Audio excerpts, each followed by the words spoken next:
हाँ जी, तो बच्चों कैसे हैं आप लोग। लास्ट वीडियो के अंदर हम लोगों ने पढ़ा था कॉस्ट अकाउंटिंग क्या होती है, उसका सिलेबस, कितने चैप्टर हैं उसके अंदर, कॉस्ट अकाउंटिंग के features, objectives, scope, classification of cost, elements of cost. ठीक है, ये सब हम लोगों ने स्टडी लास्ट वीडियो में किया था। इस वीडियो के अंदर हमें पढ़ना है ओवरहेड्स के बारे में। तो ओवरहेड्स आपको मैंने बताया था, जितने भी indirect material, indirect labour, indirect expenses होते हैं, इन सबको मिला के क्या बनता है, ओवरहेड बनता है। ओवरहेड 3 जगह एलोकेट होते हैं, फैक्ट्री में, ऑफिस में और सेलिंग में। ठीक है, तो सबसे पहले हमें पढ़ना है फैक्ट्री ओवरहेड क्या होते हैं। ठीक है, क्या लिखा देखिए, स्टार्ट करते हैं, आइए। These are those expenses which are incurred in the factory during the course of production। ठीक है, वो कह रहा है, देखिए, these are those expenses which are incurred, ये वो expenses हैं जो incurred होते हैं फैक्ट्री में during the course of production, production के दौरान। These are also known as manufacturing works और production overhead। इसको manufacturing works या फिर प्रोडक्शन ओवरहेड भी बोलते हैं। फैक्ट्री ओवरहेड्स में क्या क्या शामिल होता है, इनडायरेक्ट मटेरियल, इनडायरेक्ट लेबर और इनडायरेक्ट एक्सपेंसेस। तो इनडायरेक्ट मटेरियल कौन कौन से होते हैं, consumable stores like oil and grease, lubricant, cotton. हर फैक्ट्री के अंदर एक स्टोर होता है जहाँ पे वहाँ पे उसका रिपेयर वगैरह का सामान, कुछ मशीन का पार्ट का सामान, पार्ट्स वगैरह जो होते हैं, कुछ व्हील्स वगैरह होते हैं, ऑयल होता है, ग्रीसिंग वगैरह करने के लिए कुछ सामान होता है। तो वो जो स्टोर है वो किसका पार्ट है, फैक्ट्री का पार्ट है। प्रोडक्शन में डायरेक्टली इन्वॉल्व नहीं है, इसलिए वो इनडायरेक्ट मटेरियल के अंदर इंक्लूड होता है। फैक्ट्री के अंदर यूज़ में आने वाली प्रिंटिंग एंड स्टेशनरी, ये इस किसका पार्ट है, इनडायरेक्ट मटेरियल का पार्ट है। इनडायरेक्ट लेबर, जो लेबर प्रोडक्शन में डायरेक्टली इन्वॉल्व नहीं होती है, जैसे salary of factory manager, foreman, supervisor, inspectors, salary of store keeper, salary of guards and sweepers, overtime and leave wages, bonus to workers, contribution to PF of factory employees, fees of factory directors, drawing office salary। यहाँ पे office word जो होता है ये बच्चों को confuse करता है। तो ऑफिस लिखा तो ऑफिस में जाना चाहिए, लेकिन ड्राइंग ऑफिस सैलरी का मतलब होता है कुछ हमारे पास में मटेरियल आया, कुछ भी सामान आया, उसको हमने प्रोडक्शन से पहले हमने उसमें से कुछ विड्रॉ कर लिया।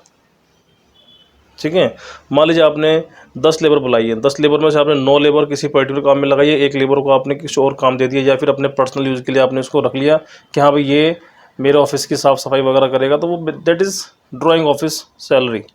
ठीक है, कुछ मटेरियल मंगाया हमने प्रोडक्शन करने के लिए, उसमें से कुछ हमने विड्रॉ कर लिया, that is drawing office salary. Indirect expenses, rent of factory building दिख रहा होगा आपको,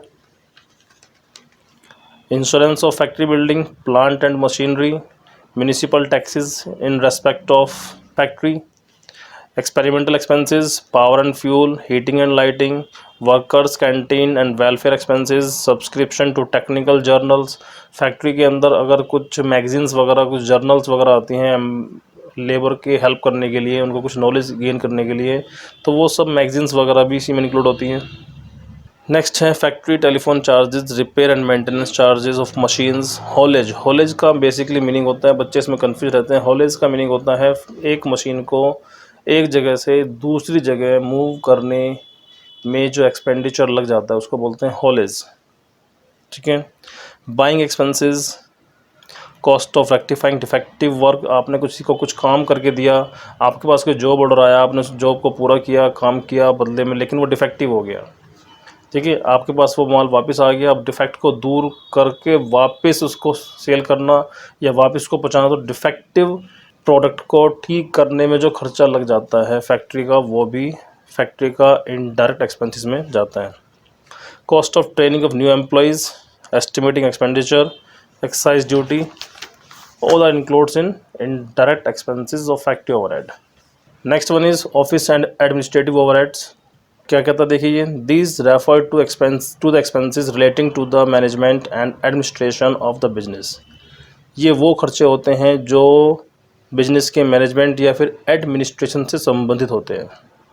ठीक है, इस ओवरहेड में भी मटेरियल, इनडायरेक्ट लेबर और इनडायरेक्ट एक्सपेंसेस शामिल होते हैं। जैसे अब देखिए, ऑफिस में जो इनडायरेक्ट मटेरियल होता है वो कौन सा होता है, office printing and stationery. Indirect labour कौन सा होता है, salary of office manager, clerical staff, legal adviser, accountant, all time directors की उनकी फीस होती है, directors fees, audit fees, salary of public relation officer, इसको PRO बोलते हैं, काउंटिंग हाउस सैलरी, बच्चे इसमें भी कंफ्यूज रहते हैं। काउंटिंग हाउस सैलरी का मतलब होता है अकाउंट डिपार्टमेंट की जो सैलरी होती है। Next one is indirect expenses. Indirect expenses का मतलब यहाँ पे क्या दिखा देंगे, ऑफिस रेंट एंड इंश्योरेंस में क्या क्या शामिल होता है, office rent and insurance, office heating and lighting, repairs and maintenance of office premises, depreciation of office premises, furniture, telephone expenses, postage and Telegram, legal charges, bank charges, ये सब include होते हैं किसमें, ऑफिस के इनडायरेक्ट एक्सपेंसेस के अंदर। Last one is selling and distribution overhead. These are the expenses incurred for marketing and selling. वो कह रहा है कि किसी भी गुड्स को बनाने के बाद अब उसको सेल करेंगे, सेल करने के लिए मार्केटिंग करने में जो भी खर्चा लग जाता है that is selling and distribution overhead. ठीक है, अब इसमें कौन कौन से डायरेक्ट मटेरियल होते हैं, printing and stationery, catalogues, price list, ठीक है, material use in the packing the product, यानी कि सेकेंडरी वाला। प्राइमरी आपको मैंने बताया था, आपको याद होगा, primary material should be included in direct material, okay. लेकिन जो सेकेंडरी पैकिंग मटेरियल होता है वो इनडायरेक्ट मटेरियल में जाता है। इनडायरेक्ट लेबर में क्या आता है, salary oblique commission of salesman and sales manager, wages oblique salaries of packers and delivery van. Delivery van का जो व्यक्ति होता है, इसको डिलीवरी मैन जिसको बोल सकते हैं हम लोग, ठीक है, उसकी सैलरी वो सब कहाँ जाती है, इनडायरेक्ट लेबर में जाती है।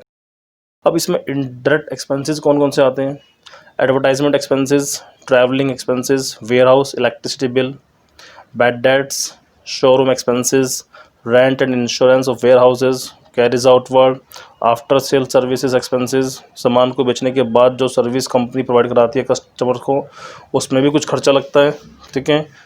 Depreciation of delivery van, trade discount, repair and maintenance of delivery van, periodical exhibition, जो कंपनी एग्जीबिशन लगाती रहती है उसके ऊपर होने वाला खर्चा, सब्सक्रिप्शन टू ट्रेड जर्नल, व्यापार बिजनेस के लिए कुछ मैगजीन्स वगैरह, जर्नल वगैरह कुछ भी अगर आता है तो वो सब खर्चा, sample and free gifts, loss of stock on warehouses, warehouse में किसी स्टॉक का लॉस हो जाता है, loss of finish goods in transit, रास्ते में कुछ अगर फिनिश गुड्स का कुछ लॉस हो जाता है तो वो सब सेलिंग के इनडायरेक्ट एक्सपेंसेस के अंदर इंक्लूड किया जाता है, ओके। अब हमें देखना है वो पॉइंट्स, वो सब आइटम्स जो इंक्लूड नहीं होते हैं कॉस्ट शीट के अंदर, ठीक है, क्योंकि ये सब चीज़ें हम लोग पढ़ रहे हैं किसके लिए, हमारा जो मेन पर्पज़ क्या है, कॉस्ट शीट को मेंटेन करना।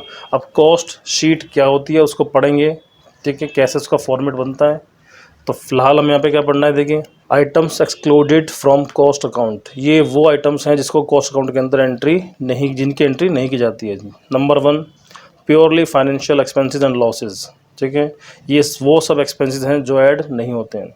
Loss on sale of fixed assets, ठीक है, कैश डिस्काउंट अलाउड, टेंजिबल, इसको हम लोग यहाँ पे इंटेंजिबल भी बोल सकते हैं, intangible assets write off, goodwill patents वगैरह, fictitious assets write off, discount, interest on loan, penalties and fines, loss by fire oblique theft, आग से कुछ लॉस हो गया, चोरी कुछ हो गया सामान की, तो वो सब क्या हमारे पास में ऐड नहीं होता है। Loss due to change the method of depreciation, अगर डेप्रिसिएशन का मेथड अगर हम लोग चेंज करते हैं उससे अगर कुछ लॉस हो जाता है वो भी ऐड नहीं होता है। ऑब्सोलेसेंस लॉस, ठीक है, इसका मतलब होता है फेलियर ऑफ टेक्निक, अगर टेक्निक में कुछ फेलियर आ जाता है जिसकी वजह से कुछ लॉस हो जाता है तो वो भी ऐड नहीं होगा। Provision of tax not included, donation not included. Second part is purely financial income and gains, profit on sale of fixed assets, rent received, interest received. अब देखिए इन शॉर्ट हमें क्या समझना है, कॉस्ट अकाउंट पढ़ रहे हैं तो किसी गुड्स के प्रोडक्शन में जो खर्चा इन्वॉल्व है उसी की कॉस्ट अकाउंट में एंट्री की जाएगी, ठीक है। जिसका प्रोडक्शन से कोई लेना देना ही नहीं है उसकी एंट्री कॉस्ट अकाउंट में नहीं होगी। रेंट रिसीव इनकम है, इनकम का हमारे उसमें कोई मतलब नहीं है। Interest receive, dividend receive, refund of tax, claim received, cash discount received, share transfer fees received, bad debt recovered, add नहीं होगा। खर्चा ऐड होगा, इनकम ऐड नहीं होगी। एप्रोप्रिएशन ऑफ प्रॉफिट, रिजर्व बनाया हमने किसी की भी चीज़ के लिए, नहीं ऐड होगा। डिविडेंड पेड नहीं ऐड होता है, ओके। ये पढ़ा हमने ओवरहेड प्रोडक्शन के, ऑफिस के और सेलिंग के। वीडियो को पॉज करके आप इसको चाहें तो आप कॉपी भी कर सकते हैं, इसमें पूरी डिटेल में इसमें लिखा गया है, ठीक है। अब हमें पढ़ना है फॉर्मेट ऑफ कॉस्ट शीट। दो फॉर्मेट होते हैं, सिंपल फॉर्मेट एक होता है डिटेल्ड फॉर्मेट। आइए समझते हैं, देखें।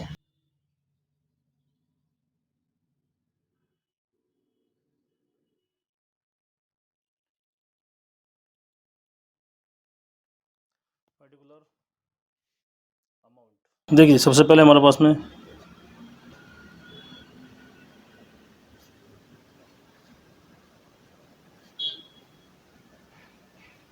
Direct material plus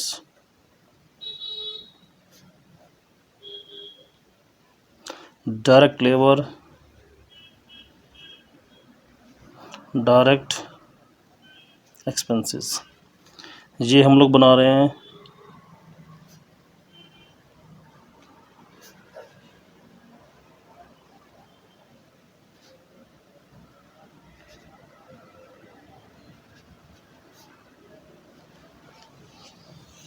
cost sheet simple format.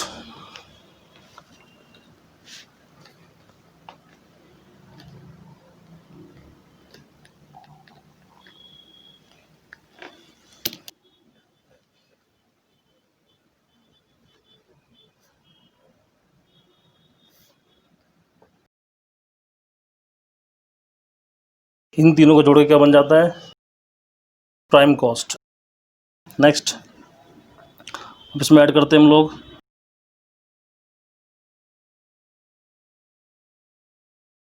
Factory overhead, ये बन जाता है हमारे पास में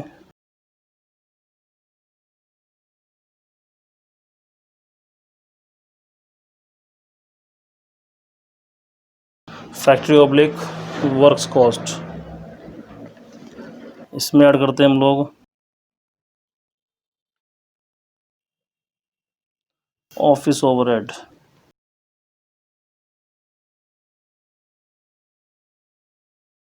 इसको जोड़ने पर बन जाता है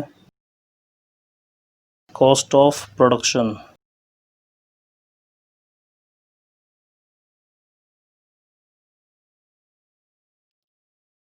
the last one is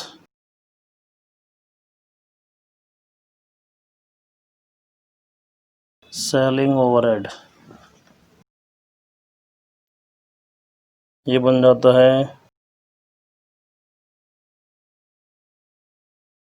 cost of sale. Then profit और लास्ट में cell.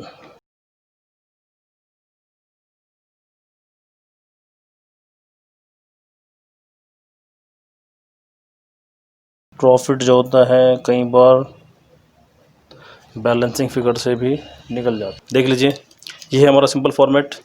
Direct material, direct labour, direct expenses, इन तीनों को जोड़ के क्या बन जाता है, prime cost plus factory overhead add करते हैं, फैक्ट्री है उसको बोलते हैं वर्क्स कॉस्ट बन जाता है, plus office overhead, cost of production, selling overhead क्या बन जाएगा, cost of sale plus profit equals to sale. ये था हमारा कॉस्ट शीट का सिंपल फॉर्मेट। अब हमें समझना है कॉस्ट शीट का डिटेल्ड फॉर्मेट क्या होता है।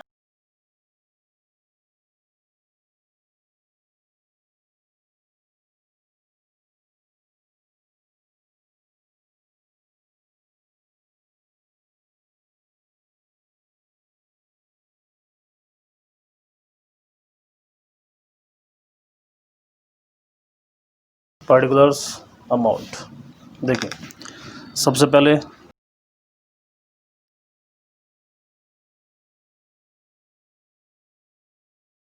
Opening stock of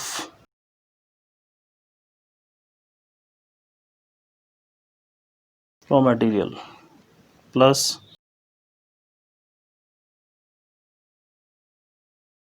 raw material purchases. ठीक है, देखिए डिटेल फॉर्मेट के अंदर हमने सीधा सीधा हम लोगों ने पढ़ा था, लेकिन जो कॉस्ट सिंपल फॉर्मेट के अंदर सब कुछ स्ट्रेट फॉरवर्ड पढ़ा था हम लोगों ने, लेकिन जो डिटेल्ड फॉर्मेट होता है, डिटेल्ड फॉर्मेट का मतलब होता है हर एक चीज़ को बाइफरकेट आपको करके समझाना है। जैसे कि हमने उसमें लिखा था डायरेक्ट मटेरियल, तो यहाँ पे हमें उसको निकालना पड़ेगा पहले। तो सबसे पहले क्या करते हैं हम लोग, देखिए opening stock of raw material plus raw material purchases plus expenses on purchases minus closing stock of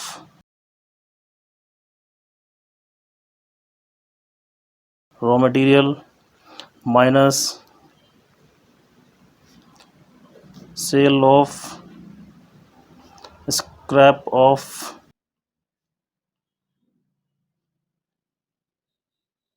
raw material.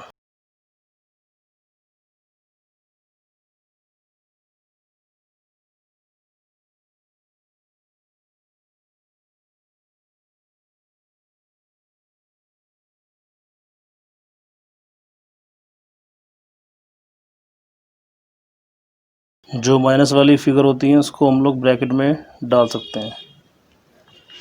ये आया हमारे पास में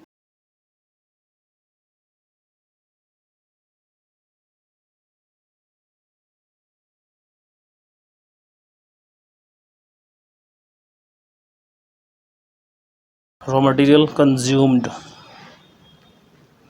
प्लस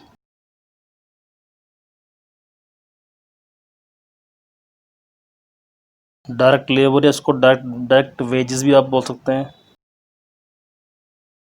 नेक्स्ट है डायरेक्ट एक्सपेंसेस या इसको बोल सकते हैं chargeable expenses.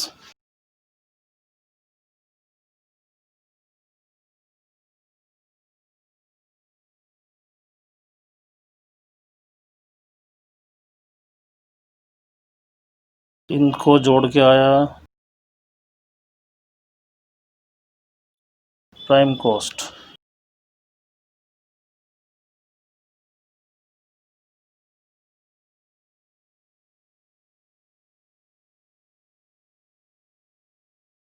Plus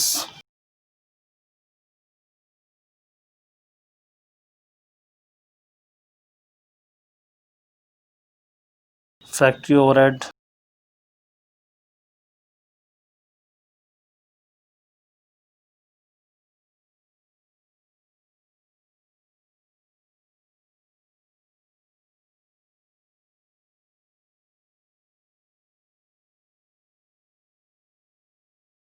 gross factory cost plus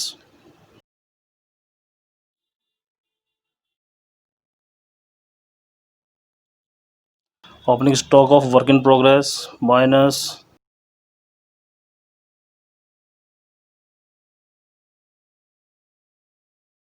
closing stock of work in progress.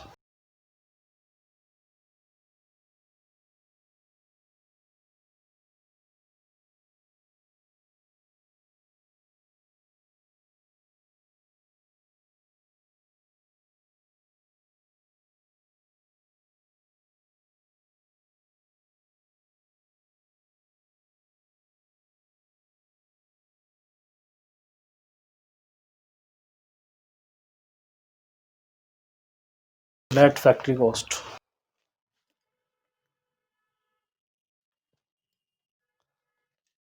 Plus करते हैं इसमें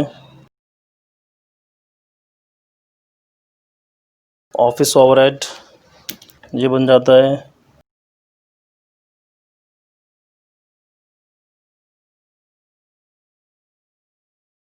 cost of production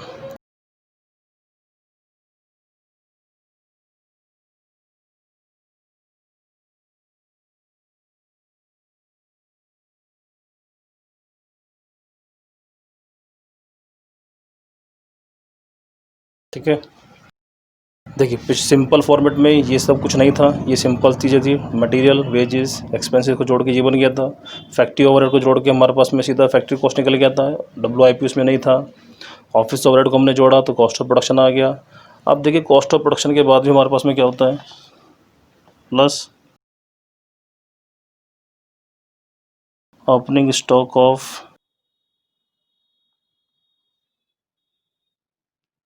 finish goods minus closing stock of finish goods.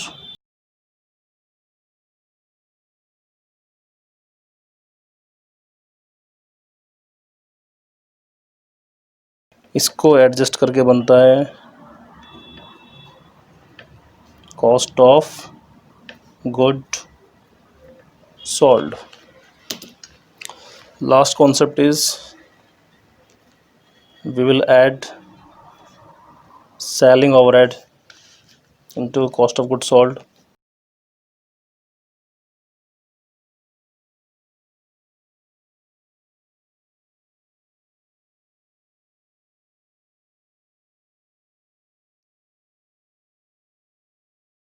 It will become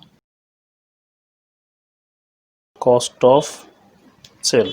हाँ जी बच्चों, all clear? Then we will add profit,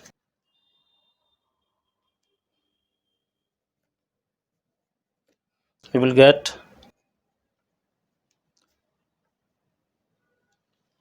sale. ये था हमारा simple format. Okay. अब कई बार जो क्वेश्चन होता है उसमें हमारे पास में क्वेश्चन में closing stock of finish goods की वैल्यू गिवन नहीं होती है. ठीक है. अब closing stock of finish goods की वैल्यू निकालने के लिए हमारे पास में देखिए कुछ वर्किंग नोट है.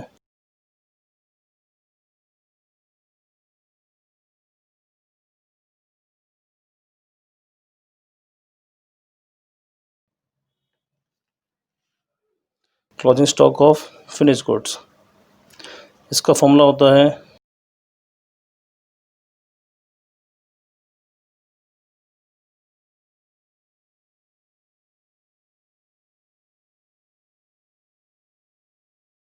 Cost of production upon unit produced into unsold units. जो भी हमारा कॉस्ट ऑफ प्रोडक्शन आया था इसको डिवाइड कर देते हैं हम लोग कितनी हमने यूनिट्स प्रोड्यूस करी इनटू जो हमारे पास अनसोल्ड यूनिट रह जाती है. ओके.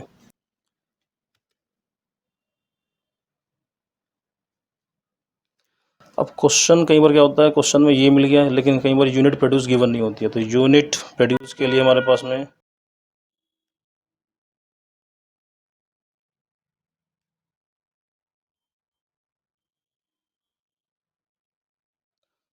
सोल्ड यूनिट्स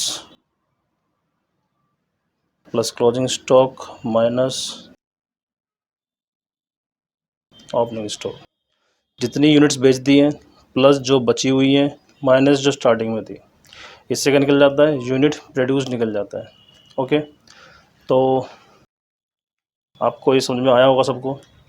वीडियो को पॉज करना, नोट करना और ये आपको क्लियर हो जाएगा. ठीक है. अब नेक्स्ट वीडियो में हम लोग स्टार्ट करेंगे न्यूमेरिकल क्वेश्चंस. ठीक है. ओके. Thank you.